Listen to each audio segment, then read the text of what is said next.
Hello everyone, it's Andrew from GemTCG here, and in today's video I'll be talking about how I maintain and manage my inventory of over 100,000 cards. And I'll talk about why I do the things I do and also show you how I do it towards the end of the video, so stick around for that if you're interested. And then also, if you need help starting and growing your eBay stores, I have a Patreon with a link in the description. But let's get started on the video. Also, I got this microphone so that I could have better audio. So let me know if you guys notice a difference or think it's worth it. Hopefully, it's better. But, anyways, let's get started.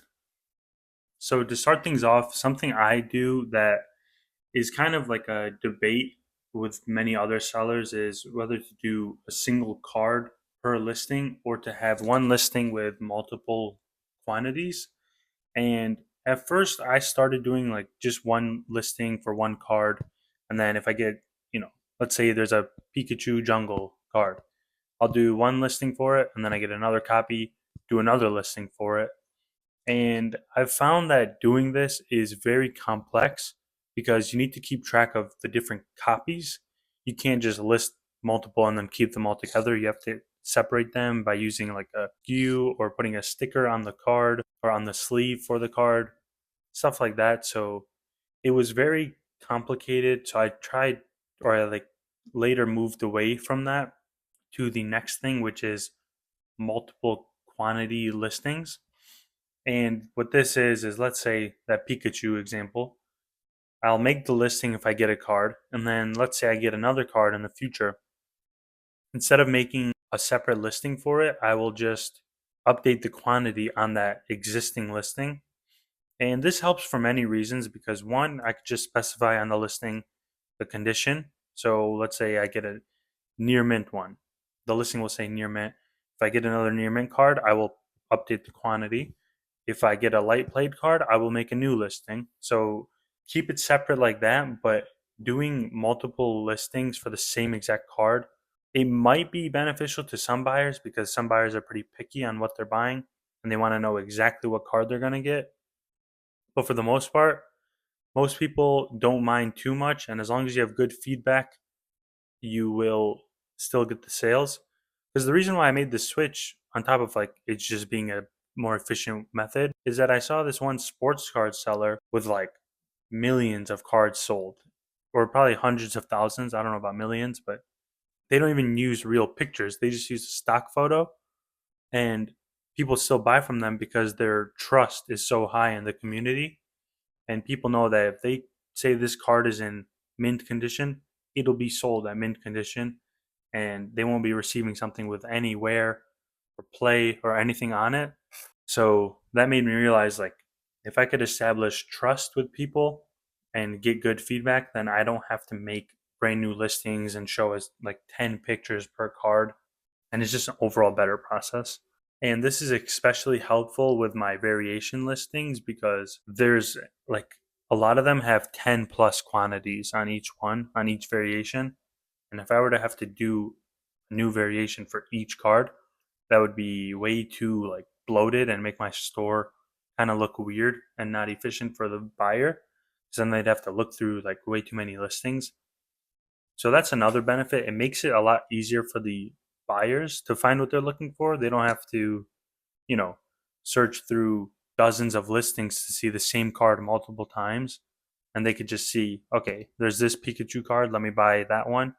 I'll be fine with whichever copy they send me because I trust the buyer or the seller. And it's just so that's two benefits. It's easier and it's better for the buyer for most instances. Then another thing is doing these multiple card or multiple quantity listings is kind of weird because as a seller, like not everyone wants to admit this, but when you're not showing so many pictures and all that, a lot of those like very picky buyers stay away from you and they will or they'll ask you for more pictures, but for the most part they'll just not buy from you. So that has saved me a lot of like returns and getting complaints from buyers saying their card is not in the best condition or what they thought it would be. Because a lot of times pictures can be deceiving. Like even if I took a picture of everything of the card, had like each angle, you know, five cards up or five pictures of the front, five pictures of the back.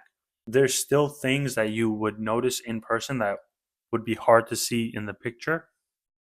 So with these buyers that are a lot more picky and don't want cards that are like very minor issues on them, they will buy from you because you have all these pictures, but then when they see it in person, they'll be more inclined to return or make a return request because that's just how they are and they don't want cards that are not in like pristine condition, which is fine with them. Like all power to you if that's what you want to do. But me as a seller, I want to sell to people that are selling or like putting their cards in a binder, not as picky with the conditions because it's just a much smoother process.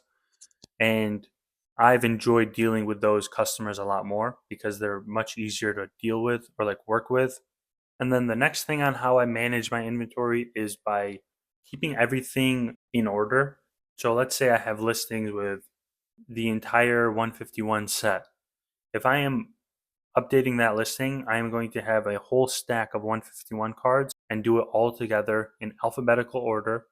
So that way, when I go through the variation listing and then update the quantities, it's just I go down the list because it's already in alphabetical order. So I just go down the list and then update them. Then when I put the cards in the inventory, like the physical cards, it's a lot easier because then everything is lined up perfectly. And then with the regular single card listings, it's the same process, but I do it in a way where it's all the types together. So like fairy cards, dragon cards, fighting, all of them together, and then I separate them within that by the era. So I'll have the Scarlet Violet era together, Sword and Shield, XY, Sun and Moon, so on.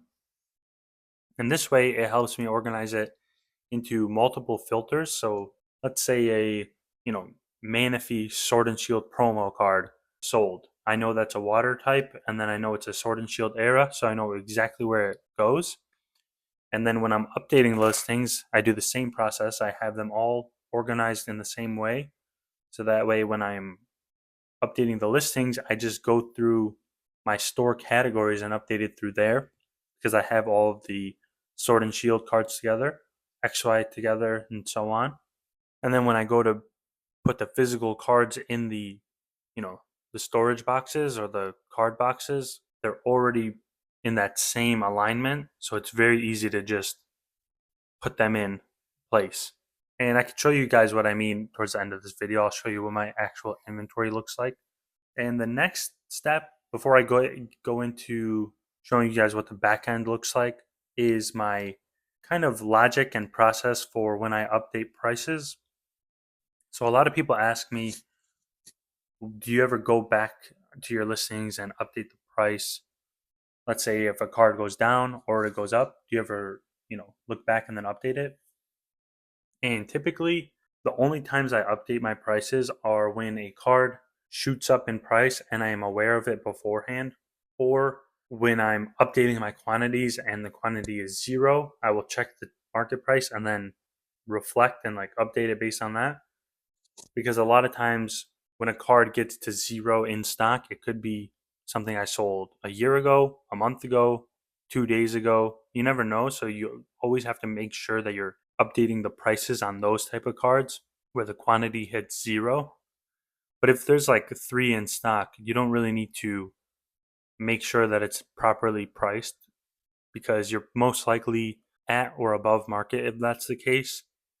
Whereas if you have zero in stock, there's a high chance that you are below market price, so you're going to want to update that. And then the other times when I update the prices are when I hear word of, a type of card getting bought out or something on the rise. Like the last recent example was the illustration rares. They all basically doubled in price or like jumped up a lot.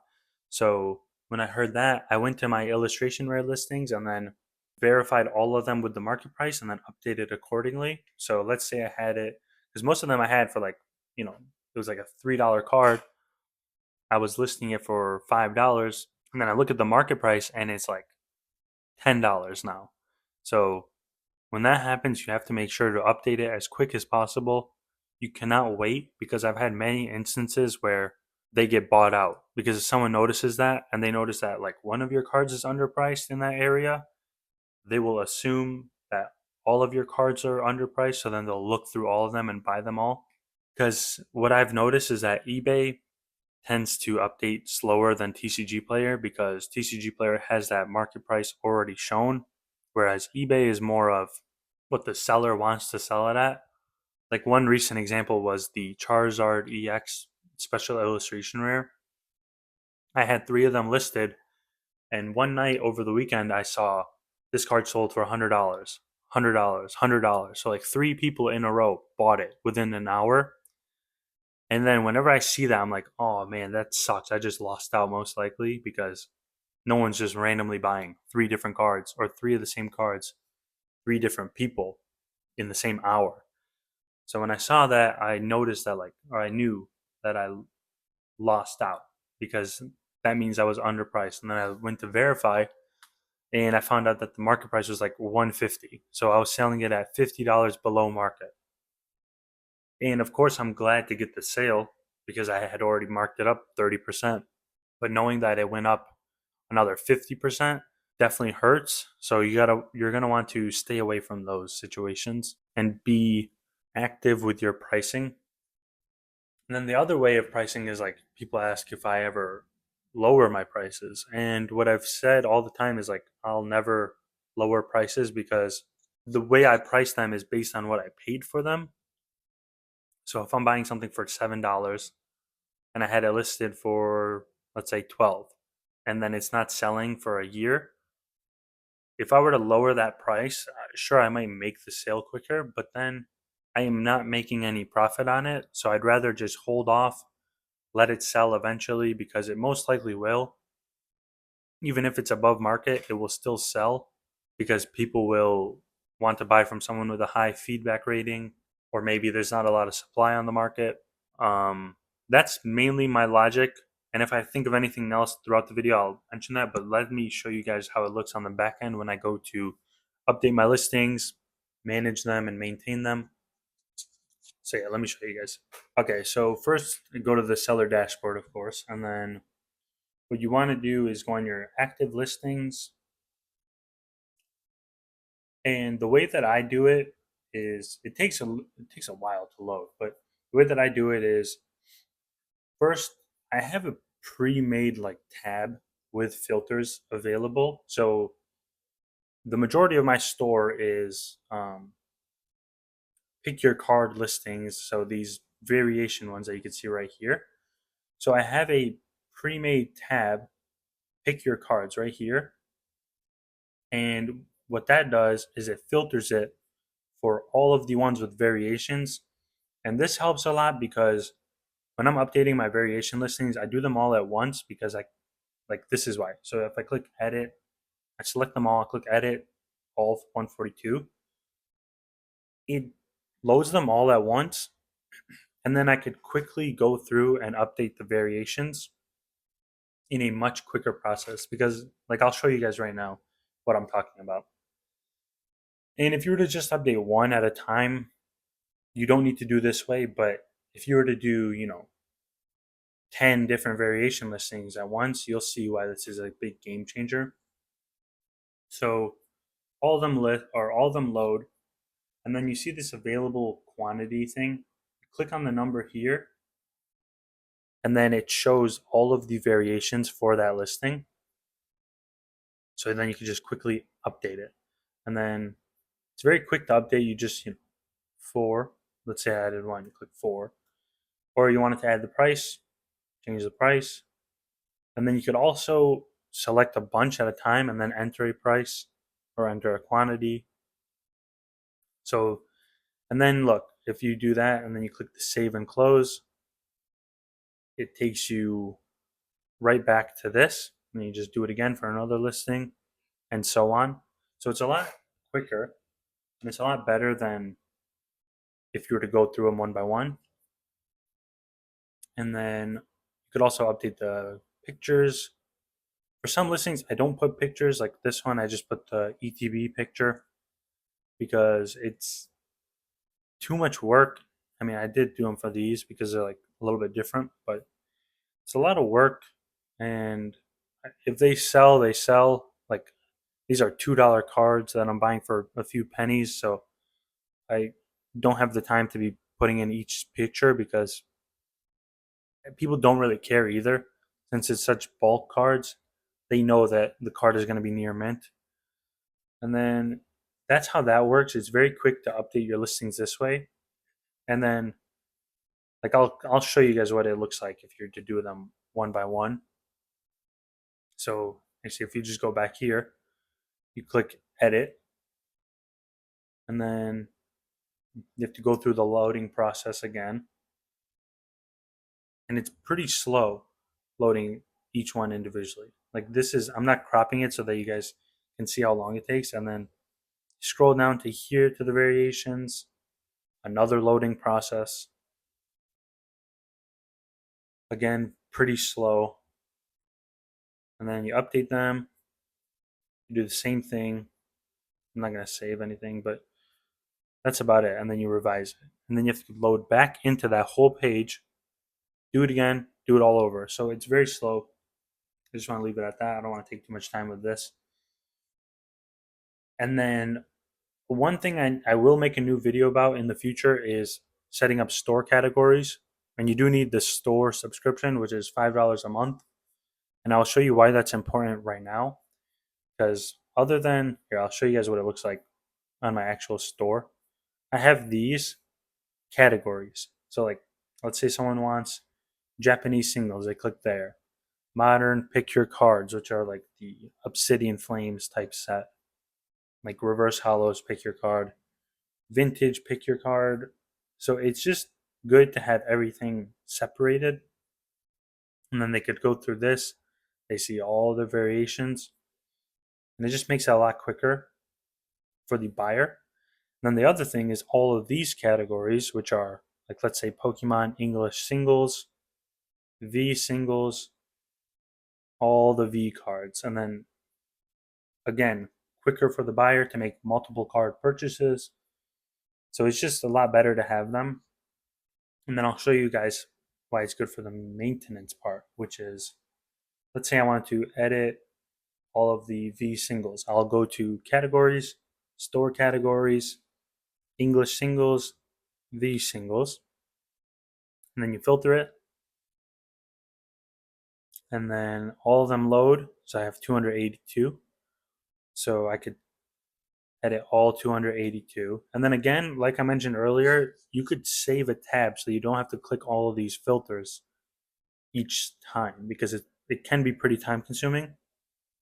And then again, here, it's a little bit different than the variations because it shows an actual number and it's really quick. Like I could just type 29, 29, and then it just loads. And then you can continue doing that. But I need to update them. I don't want to have the wrong one.